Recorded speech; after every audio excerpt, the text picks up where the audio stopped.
Xi, I want to ask you about this, which is the indoctrinated revolutionaries. Mao's Cultural Revolution depended on indoctrinated young people known as the Red Guard. Tell us about it, and how does that apply to America today? Yes, this is exactly what happened in America. Is we have our version of the Red Guards. I call them Blue Guards. So when Mao had the first revolution, he used armed forces to overthrow a government, which is the nationalist government. They drove them out of China to Taiwan. And the second revolution he launched was the Cultural Revolution.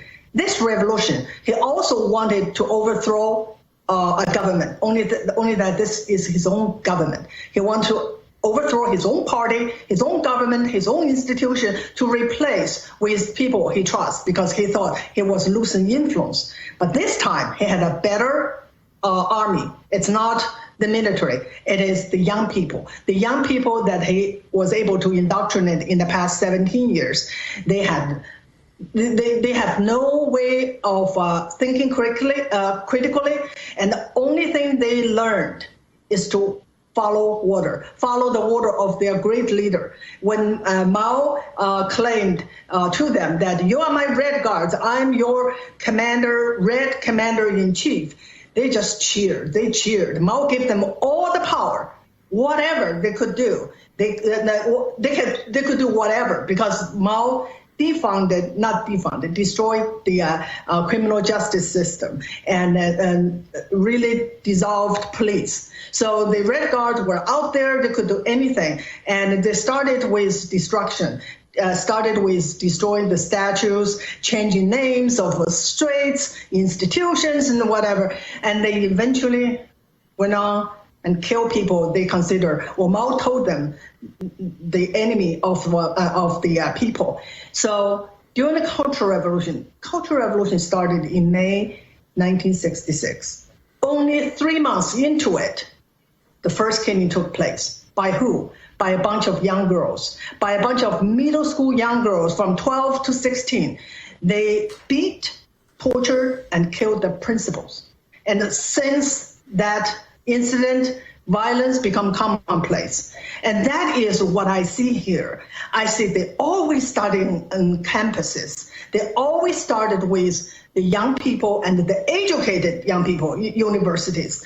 And because they were the ones that so thoroughly indoctrinated. And so they did everything Mao asked them to do. And so eventually, in the period of 2 to 3 years, they destroyed the Chinese civilization. They absolutely took down the bureaucracy of CCP, and anyone in power was taken down. And they finished the job for Mao.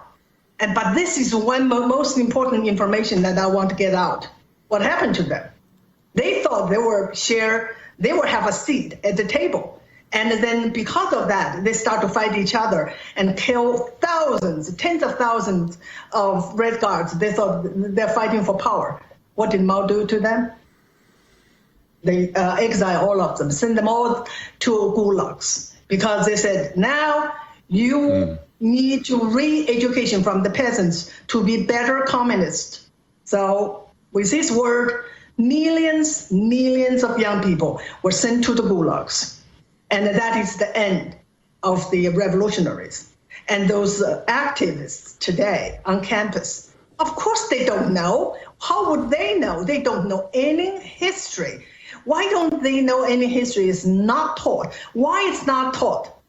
Because they don't want these people to know the real history. And this is something I really, really want to make a point. No one wants communism if they know what it is. The problem is so many people have no idea, and it started with history. When you know the history of the horrors of communism, it is very easy for you to see through the lies. But the problem is there are so many young people knew nothing about real history. Xi, as those of us that are Christians, we believe in the Ten Commandments, the fifth of which is the bridge commandment, is honor your mother and father so that you may live long in the land of which I, God, have given you. When you look back at the Red Guard, would you say that treating parents with honor was a value in Mao's China? How were kids taught to treat their parents? Well, that is part of the indoctrination. Starting from day one, the kids were told they belong to the party. I believed that I belonged to the party. I belonged to Chairman Mao. I was the child of Chairman Mao. And even though we have parents, they're just biological, nothing important. The real parents were the party and Chairman Mao. We have songs that we sang. And today they're still singing the same song, that party is the parent of millions of Chinese people and Chinese children. So if you have to choose between the party, Chairman Mao, and your own parents, you choose the former. No question asked. That's why during the Cultural Revolution, there are so many children reported on their parents. And many of the parents ended up being executed. And people ask me, what your parents told you during the Cultural Revolution? I said, nothing. Now I know why. Because they're afraid of the kids. They're afraid if they see something that we hear that is somehow not politically correct, we'll go and report. And they will end up either jailed or executed. Breaking down the family is absolutely part of communism. And that's what we see today. And woke is communism. And what's going on today in America is communist takeover and religion, and abolition of religion, abolition of family. Those were clearly stated out in the Communist Manifesto. They tell you.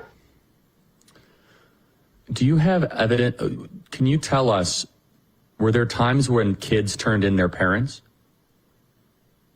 Here in America? No, in Mao's China. Were they incentivized to turn in their parents? Yes. And so there was one very well-known story of this young boy. He was 16, and his name is Zhang Hongbin. Hongbin means Red Guards. He changed his name into Red Guards because he wanted to be a revolutionary. So he heard his mother complaining about the Cultural Revolution at home. So he reported to the party, and 2 months later, his mother was executed. And also, this is not an isolated incident. There's a lot of party members who were purged, and their children joined in the Red Guard to denounce their parents. And that happened to the highest ranking of the CCP members.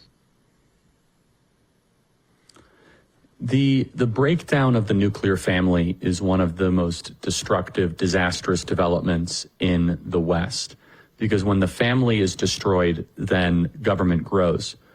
Secondly to that, it is the breakdown of religion. Now, in Mao's China, it was not a Christian society, but there was Confucianism, and there still is.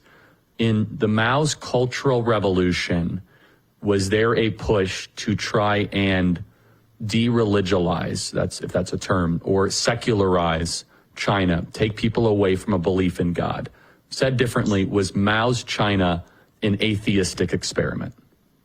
Absolutely. And it started not in the Cultural Revolution. It started from day one, and especially after they took power. And monasteries were destroyed, churches were torn down, and whatever left is whatever church left, that is a communist church, because everything was under control of the communists. If there are any Buddhist monastery left, it is communist Buddhist monastery, because everything was controlled by the party. Even today, there are some churches still there. You can go in, and you will often find that next to the cross is the portrait of Chairman Mao and the Chairman Xi Jinping.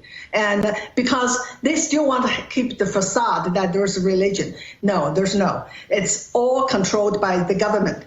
And also, I want people to really understand, communism is not just an economic system. They still teach that in school, in universities. No, it is a religion. It is absolutely a religion that cannot tolerate any other religion, has to destroy everything. And everything that when I grew up, And I never heard about Christianity. I knew Buddhism because you can still see some temples which turned into parks. And we were told this superstition. It's backward, it's superstition. They're just stupid. About 1 minute here before we hit the break, and I want to just reiterate your book.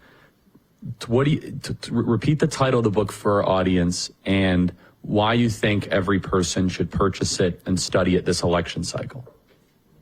Yes, and the title is Mao's America, A Survivor's Warning. And my story is that I went to school board in 2021 to just make a comment on the CRA they were pushing in school. After that, my video went viral, and you played that I heard myself on your podcast. I was, oh my God. I said, why? What I said is just Cultural Revolution. Everyone knew. Nope. I found out very fast. People knew nothing about it. So in 2022, I quit my job. I said, I got to write a book and tell the stories. And this book is all about the parallels, about the true cultural revolution that I lived through and I'm living through with the rest of the American people. And so when you see this, you say, oh, woke is nothing new. Oh, it happened before. Yes, it happened before. It is history repeating.